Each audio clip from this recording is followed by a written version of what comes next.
Big fan of musical theater. We actually share a lot of common interests, so when people tell me we can't share stuff in common, I just kind of giggle because I talk with him more than pretty much most other people. We have a lot more in common than I have with people who don't have Down syndrome or like any other mental disability. But that's what I'm going to talk to you about today is when people hear or see that we're best friends, we have a lot in common, they just kind of judge. And I'm going to talk about different stereotypes that people with not only Down syndrome, but mental disabilities have to deal with. And then I'm going to touch on different opportunities that they have to kind of overcome some of that stuff.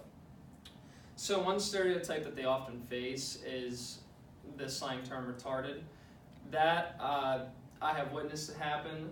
It is something that I think is used, it just is a slang term for mentally disabled, but I think it's used in a more negative way nowadays than what it should be. And I know that I've seen it happen to Brian, and we were in Pittsburgh and that happened. And I guess it kind of implied, I think to me when I hear that, it implies that it's something that they chose, but the fact is, if you have Down syndrome or most mental disabilities are born with it, the best thing you can do is just make the best out of every situation and try to move past it. And that's what he does.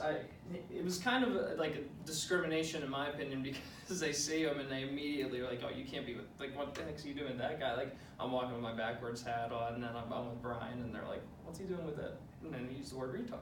And, you know, that's something that a lot of those people deal with, not just Brian specifically, and not just people with Down syndrome, but any mental disabilities.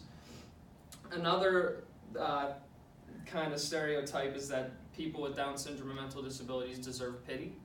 And that also goes along with different times you will see people talking to them as if they are like when you talk to a pet or like a 3-year-old or something like that. Like, that's how they treat, like, Brian's 49 years old, and that's how a lot of people talk to him. They think he deserves that, like, pity and like a kind of just, you know, kid treatment. And that's not the case in most situations. I know I have more adult conversations with him and other people with Down syndrome than I do with people that are my age that don't have it. So that's another stereotype that they have to deal with. To go along with that, they get the stereotype that they're helpless and dependent and can only rely on other people and not themselves. I know a lot of people, that is true, is that they don't usually get out of the house. That's fine, but like, I keep using Brian as an example, but he lives by himself, and I go visit him all the time, and he's totally independent.